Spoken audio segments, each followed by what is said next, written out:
How to change text message sound on iPhone.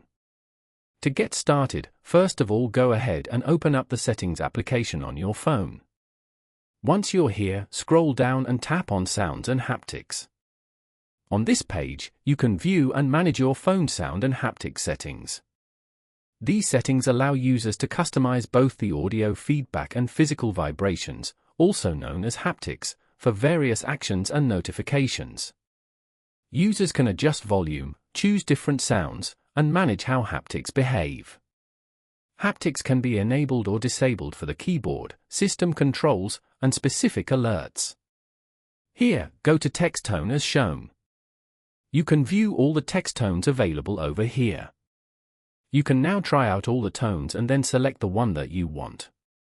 Following these steps, you can easily change text message sound on iPhone. Thank you for watching.